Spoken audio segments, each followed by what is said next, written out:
Ma'asyiral muslimin rahimakumullah. Alhamdulillah pada hari ini kita telah berada pada akhir daripada bulan Rajab, tepatnya pada tanggal 28 Rajab. Semoga Allah Subhanahu wa taala memberikan keberkahan pada kita di bulan Rajab dan keberkahan pada kita di bulan Sya'ban dan disampaikan umur kita di bulan Ramadan. Di dalam bulan Rajab ini ada suatu peristiwa yang besar, yaitu peristiwa Isra dan Mi'raj Nabi kita Nabi Muhammad sallallahu alaihi wasallam. Ada satu sikap yang seharusnya ini menjadi patutan bagi kita, menjadi teladan dan pelajaran bagi kita. Sikap Abu Bakar As-Siddiq ketika menerima berita tentang Isra dan Mi'raj Nabi kita Nabi Muhammad sallallahu alaihi wasallam. Diriwayatkan setelah Nabi Muhammad sallallahu alaihi wasallam kembali dari Isra dan Mi'rajnya, yaitu pada waktu syuruk, pada waktu di pagi hari, dan Nabi Muhammad sallallahu alaihi wasallam berada di Masjidil Haram, berada di Bukit Safa. Ketika itu lewatlah Abu Jahal dan menanyakan tentang Nabi Muhammad, dan Nabi Muhammad menceritakan bahwa ia baru selesai melaksanakan Isra dan Mi'raj. Nabi menceritakan bahwa dia semalam telah pergi dari kota Mekah menuju Baitul Maqdis dan kemudian dilanjutkan melakukan Mi'raj dari Masjidil Aqsa menuju Sidratil Muntaha. Mendengar apa yang disampaikan oleh Nabi Muhammad, maka Abu Jahal timbul niat jahatnya. Dia ingin melecehkan, ingin membuli Nabi Muhammad SAW. Kemudian dia mengajak Nabi Muhammad SAW untuk naik ke Bukit Safa dan kemudian memanggil seluruh penduduk Mekah, baik Muslim ataupun orang-orang kufar Quraisy lainnya. Kemudian Nabi Muhammad sallallahu alaihi wasallam diminta untuk menceritakan apa yang telah dilakukannya. Maka kemudian Nabi Muhammad menceritakan tentang perjalanannya dari kota Mekah ke Masjidil Aqsa, ke Baitul Maqdis, tentang kendaraan yang digunakannya, dan juga tentang salat di Baitul Maqdis, di Masjidil Aqsa, mengimami seluruh para nabi dan rasul. Kemudian dilanjutkan melakukan Mi'raj dari Masjidil Aqsa menuju ke Sidratil Muntaha. Mendengar apa yang disampaikan oleh Nabi Muhammad ini, sebagian orang-orang Quraisy yang sudah beriman, banyak yang menjadi murtad. Mereka bertepuk tangan, melecehkan Nabi Muhammad. Mereka mengangkat tangannya di atas kepala. Dan mereka menganggap bahwa apa yang diceritakan oleh Nabi Muhammad ini sebagai sebuah kebohongan, sebagai kedustaan, sebagai penipuan. Maka sebagaimana tadi kita ceritakan, banyak dari kalangan kaum muslimin yang masih lemah keimanannya, mereka kembali menjadi murtad.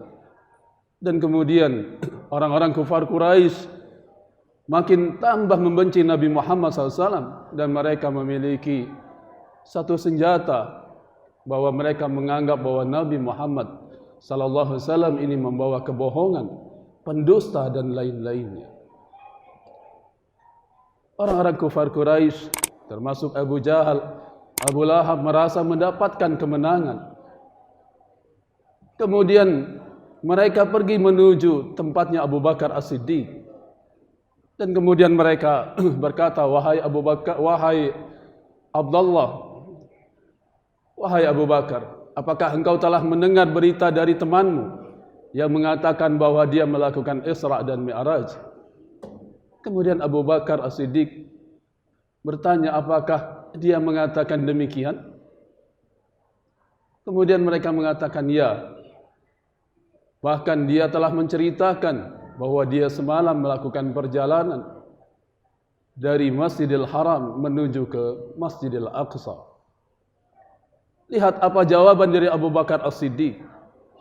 Wallahi demi Allah, kalau dia mengatakan demikian, maka aku membenarkannya.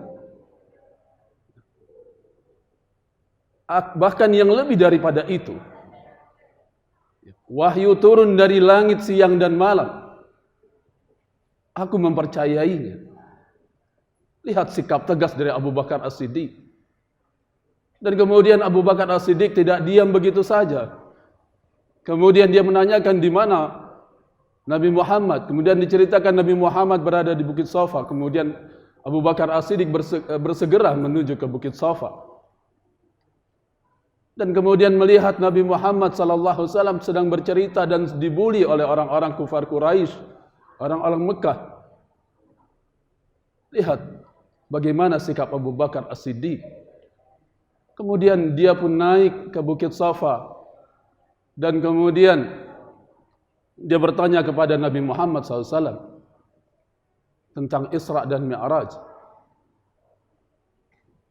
Dan kemudian setelah mendapatkan penjelasan dari Nabi Muhammad, Abu Bakar As-Siddiq pun menghadap ke penduduk Mekah pada saat itu dan mengatakan, wahai kaum Mekah, dengarkanlah apa yang disampaikan oleh Nabi Muhammad ini.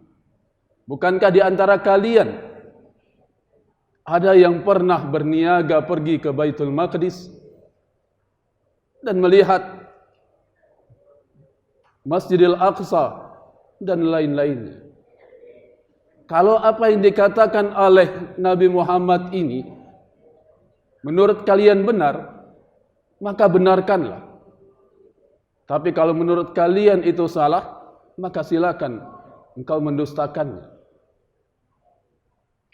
Kemudian Abu Bakar As-Siddiq meminta kepada Nabi Muhammad SAW untuk menceritakan kembali perjalanannya.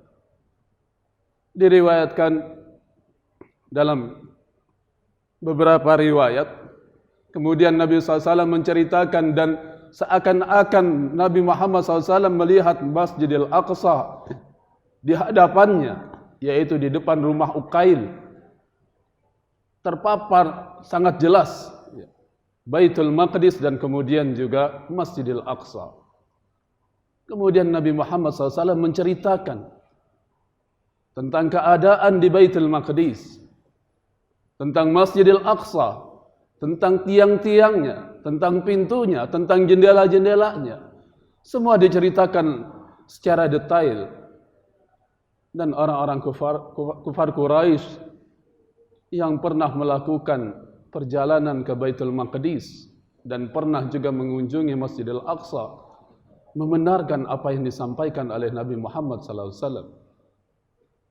Kemudian Nabi SAW sebelum menutup ceritanya, beliau menceritakan, wallahi ketika Nabi Muhammad SAW kembali dari Baitul Maqdis dan menuju ke Mekah, Nabi menceritakan bahwa dia melihat satu kafilah dagang yang berjumlah 7 ekor unta.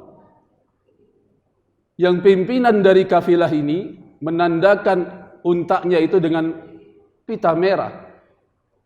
Dan di satu lembah, salah satu untanya tersesat atau hilang. Dan kafilah ini akan sampai 2 hari lagi di kota Mekah ini. Di waktu pagi, 2 hari yang akan datang di pagi hari, maka kafilah ini akan sampai di kota Mekah. Lihat, setelah 2 hari, kafilah ini benar-benar hadir, datang di kota Mekah, dan sesuai apa yang diceritakan oleh Nabi kita, Nabi Muhammad SAW. Ma'asyiral muslimin, rahimakumullah. Inilah yang diperlukan bagi seorang mukmin, seorang muslim.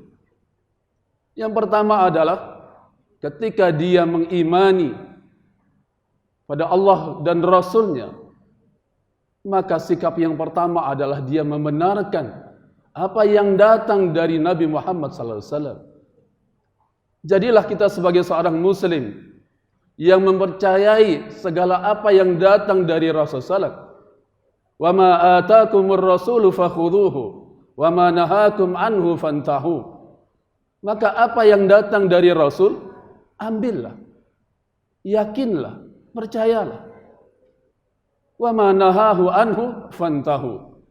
Dan apa yang dilarang kita tinggalkan. Inilah sikap seorang muslim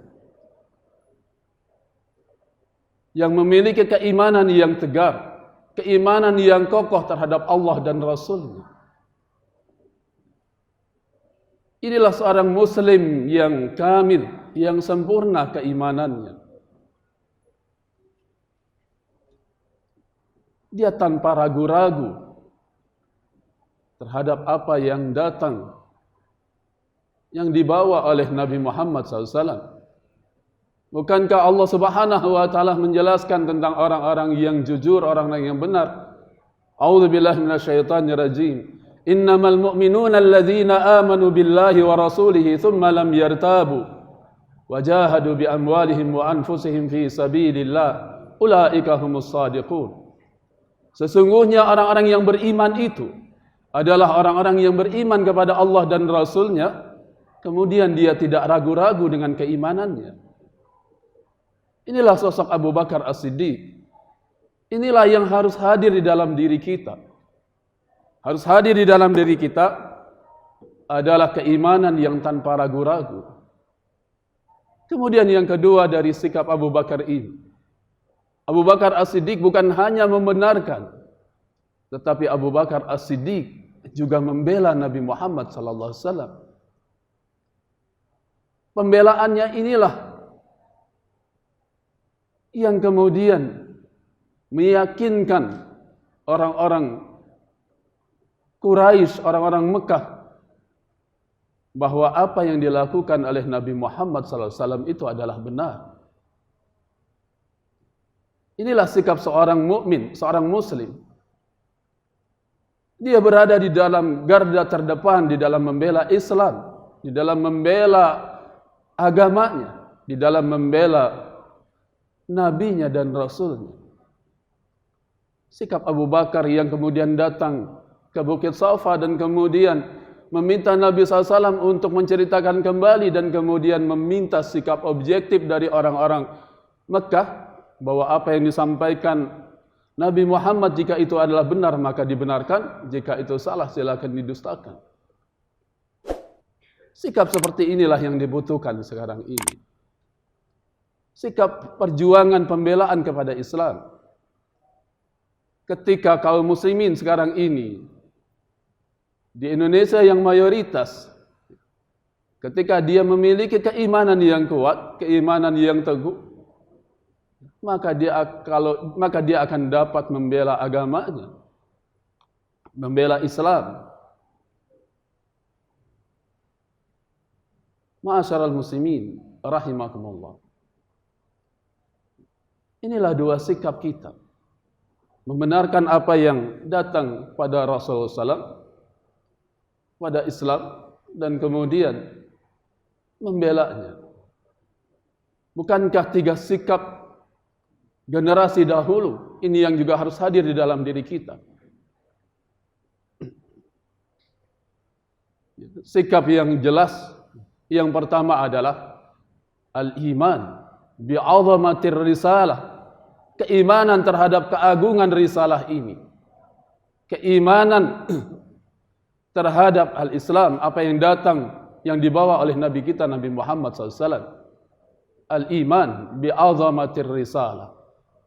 Yang kemudian yang kedua, yang harus ada dan hadir dalam diri kita, al-i'tizaz bi'tinaqiha. Jadilah kita sebagai orang yang bangga sebagai seorang muslim. Fashhadu bi annana muslimin.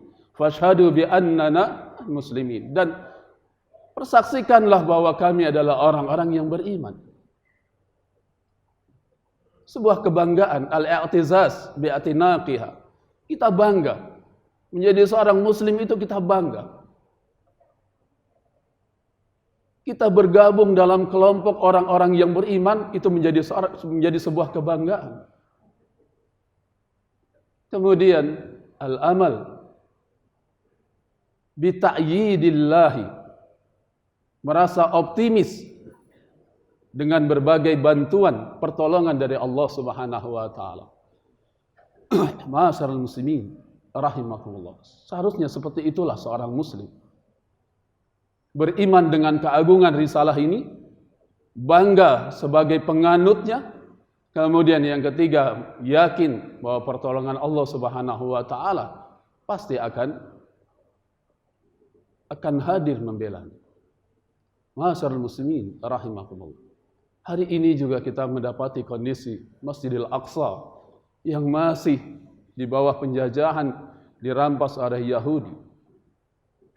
Kenapa di dalam surah Al-Isra ini, Isra'nya Nabi Muhammad SAW dari Masjidil Haram ke Masjidil Aqsa? Yang pertama yang harus kita yakini, bahwa Masjidil Aqsa adalah merupakan pintu langit. Dari bumi menuju langit, dari langit menuju bumi, maka pintu gerbangnya adalah Masjidil Aqsa. Ketika Nabi Isa alaihissalam dikejar-kejar oleh orang-orang Yahudi untuk dibunuh, kemudian Allah Subhanahu wa taala mengangkat Nabi Isa. Allah Subhanahu wa taala mengangkat Nabi Isa dari Babur Rahmah di Masjidil Aqsa. Dan kemudian Nabi kita Nabi Muhammad SAW diisrakan oleh Allah Subhanahu wa taala dari Masjidil Haram ke Masjidil Aqsa, kemudian dimi'rajkan dari Masjidil Aqsa, karena Masjidil Aqsa adalah pintu gerbang langit. Nabi menuju ke Sidratul Muntaha dari Masjidil Aqsa dan kembali lagi dari Sidratul Muntaha dari langit ke Masjidil Aqsa, karena Masjidil Aqsa adalah pintu gerbang menuju ke langit. Ma'asyiral muslimin rahimakumullah. Masjidil Aqsa yang kedua, Masjidil Aqsa adalah merupakan salah satu kiblat bagi kaum muslimin. Ulal qiblataini, dia adalah kiblat pertama bagi kaum muslimin. Selain Masjidil Haram, maka Masjidil Aqsa juga pernah menjadi kiblat bagi kaum muslimin. Kiblat di dalam salatnya. Ini menunjukkan hubungan yang sangat erat antara Masjidil Haram dengan Masjidil Aqsa. Dan Masjidil Haram dan Masjidil Aqsa adalah dua masjid yang penamaannya langsung dinamakan oleh Allah Subhanahu wa taala. Yang penamaannya langsung disebutkan oleh Allah Subhanahu wa taala di dalam Al-Qur'an. Dan di Masjidil Aqsa ini, Nabi kita Nabi Muhammad dideklar sebagai Imamul Anbiya'i wal Mursalin, sebagai pemimpinnya para nabi dan para rasul, sebagai pemukanya para nabi dan rasul, sebagai pemimpin bagi umat ini. Ma'asyiral muslimin rahimakumullah. Selain sikap kita tadi dalam refleksi peristiwa Isra dan Mi'raj, bagaimana kita meningkatkan keimanan kita kepada Allah Subhanahu wa taala dan kepada Rasulnya, membenarkan apa yang datang dari Allah dan Rasulnya, menjadi seorang muslim yang sempurna keimanannya, maka kita juga harus senantiasa memperhatikan Masjidil Aqsa.